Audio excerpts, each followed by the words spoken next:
ازيكم يا جماعه عاملين ايه؟ طبعا دلوقتي شفت فيلم ابن الحاج احمد لشيكو، اول فيلم بطوله مطلقه ليه، وحابب طبعا اكلمكم عليه واقول لكم رايي الشخصي. هل هو كان فيلم حلو ولا لا، ولا خاب ظني والكلام ده كله ده هنتكلم عليه في الحلقه. بس قبل ما نعرف وقبل اي حاجه وقبل ما نخش في الحلقه لازم نعمل لايك وشير لازم نعمل لايك وشير وسبسكرايب للشانل، اشتركوا على انستجرام بيج وعلى فيسبوك بيج وفولو على تيك توك. ويلا بينا بقى نعرف ايه هو رايي في فيلم ابن الحاج احمد.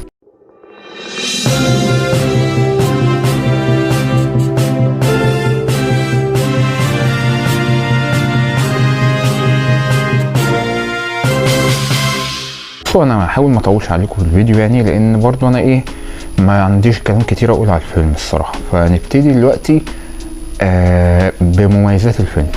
بصوا، في مشهد باختصار كده، في مشهد كان مشهد الاوبرا، كان مشهد كوميدي وبيضحك جدا وكان دمه خفيف، وفي مشاهد متفرقه كده يعني اللي هو بتلملم كده من طول الفيلم، بتبقى لذيذه، بيبقى حد بيقول حاجه لذيذه، مصطفى غريب بيقول نكته بتضحك، رحمه احمد بتقول حاجه لذيذه، شيكو بيعمل رياكشن يضحك، فتمام يعني الموضوع كان ماشي طول احداث الفيلم. عموما انا رايي يعني دي الايجابيات من وجهه نظري. الايجابيه التانيه يعني خط الاكشن وكده كان الى حد ما مقبول، كانش وحش ولا كان سيء، بس كان كويس. فانا بصراحه مش شايف ايجابيات كتيره في الفيلم. هو طبعا كان الممثلين بشكل عام مفيش حاجه ملفته، محدش عمل دور او اداء تمثيلي خلاني ابقى متشد الاداء وده او شايف ان هو جامد يعني. فدي الايجابيات من وجهه نظري. وبرده ده فيلم عيد يعني، ده فيلم برده فيلم عيد، ففيلم اللي هو عايز تاخد عيلتك وتخش فيلم لذيذ تضحك تنبسط فيه، خش الفيلم ده. هو فيلم لذيذ وحلو وكل حاجه وبيضحك وكل حاجه. فدي المميزات بالنسبه لي، وانا اصلا ما كنتش داخل حاطط سقف توقعات كبير. فنروح بس للسلبيات اللي هي هتبقى بالنسبه لي ممكن تبقى شويه حلوين. نبتدي مثلا مبدئيا كده، اللازمه اللي كانت رحمه احمد بتعملها هي يعني مش عايز اقول ايه اللازمه، بس كانت اللازمه اللي هي ماسكاها طول الفيلم، كانتش دمها خفيف، ضحكتني اول مره او تاني مره، بس مع تكرارها ابتديت احس ببواخه، مش يعني ببواخه، الموضوع ما كانش لذيذ يعني. فكره علو صوتها ده ما كانش ألذ حاجه يعني، ما كانش الحاجه اللي هو يعني دمها خفيفه وتضحكني وكده. مشكلتي في الفيلم ان القصه ضعيفه جدا. لان انت لما بتيجي تعمل فيلم ستراكشر اي فيلم، القصه بتاعته عامله ازاي؟ في افلام العيد يعني، طبعا مش هتكلم على اليوم 13 لان انا عملت عليه فيديو واتكلمت عليه، بس انا اتكلم على فيلم بتاع ابن الحاج احمد. القصه ضعيفه جدا. الفكره يعني فكره عمرو سلامه وكل حاجه، وعمرو سلامه مخرج جامد وشاطر وانا بحبه جدا، بس انت لما تجيب قصه بسيطه وسيمبل، بس السيناريو والتأليف والموضوع ده كله انا مش حاسس ان انا حاسس ان انا ممكن السكريبت ده انا واحد زي مثلا ممكن يعمله عادي، مش هيفرق في حاجه. لكن لما يبقى في ناس بروفيشنال، ناس في الصناعه وعاملين سيناريو او سكريبت بالشكل ده وبالمستوى ده، ومخرج بالنسبه لي انا معتز التوني بالنسبه لي مش مخرج جامد خالص، ولا مخرج احسن مخرج كوميدي في مصر بس يعني، بس هو ما بيضيفش حاجه للسيناريو. يعني انت شفت الفيلم دخلت الفيلم وخرجت منه دلوقتي، قول لي يعني هل انت لاحظت ان المخرج تعب في حاجه؟ ان المؤلفين عملوا حاجه واو يعني؟ مفيش الكلام ده خالص، مفيش حاجه باستثناء المشهد اللي قلت لكم عليه بتاع الاوبرا ده في الايجابيات.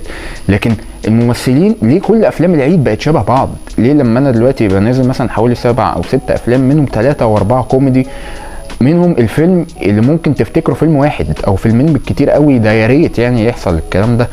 لكن ليه كل افلام العيد دلوقتي بقت اللي هي الافلام اللذيذه اللطيفه اللي هو ممكن تخشها وتطلع ولا استفدت حاجه؟ ولا يعني الفيلم ده مش من نوعيه الافلام السينما بالنسبه لي. الفيلم ده اخره بالنسبه لي اتفرج عليه مثلا وانا قاعد كده باكل مثلا، ولا وانا قاعد اشتغل على التلفزيون فاسيبه شغال لحد اخره، لكن ما اروحش السينما وادفع فيه فلوس واخشه في السينما. من وجهه نظري يعني انا ما اتضايقتش من الفيلم، بس انا مش عاجبني الحال ده. لان شيكو دي اول بطوله مطلقه ليه، طبعا ماشي تمام اوكي، بس لازم تتطور. هشام ماجد لما عمل بطوله مطلقه عمل فيلمين اللي هم حامل اللقب وتسليم اهالي، ما وقفش عند حته اللي هو يعني اشتغل مع مخرجين شاطرين يعني، هنا مع خالد حفاوي وهنا مع هشام فتحي، بس شاف ايه ممكن يبقى موجود، جاب محمد سلام معاه في الفيلم فعلله الفيلم. هنا جاب دنيا سمير غانم، الفيلم عالي. فالموضوع ملوش علاقه بفكره ان انت بتعتمد على شخص، على قد ما انت بتعتمد ان انت تطلع فيلم حلو وكواليتي حلو والقصه تبقى مهمه ومشدوده في الفيلم.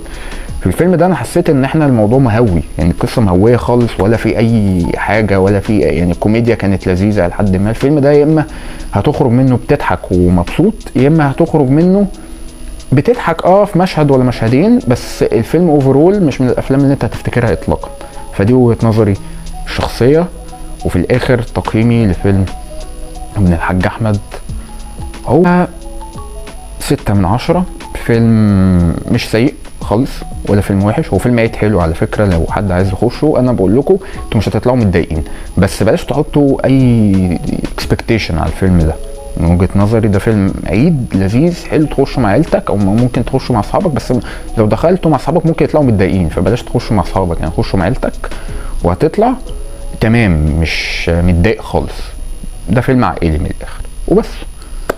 ده كان كل اللي عندي بخصوص فيلم ابن الحاج احمد. اتمنى طبعا تعرفوا ان ده رايي الشخصي، يعني زي ما بقول لكم في كل حلقه دايما ده رايي الشخصي، ومهتم اعرف ايه رايكم لو انتوا شفتوا الفيلم او ناويين تشوفوه.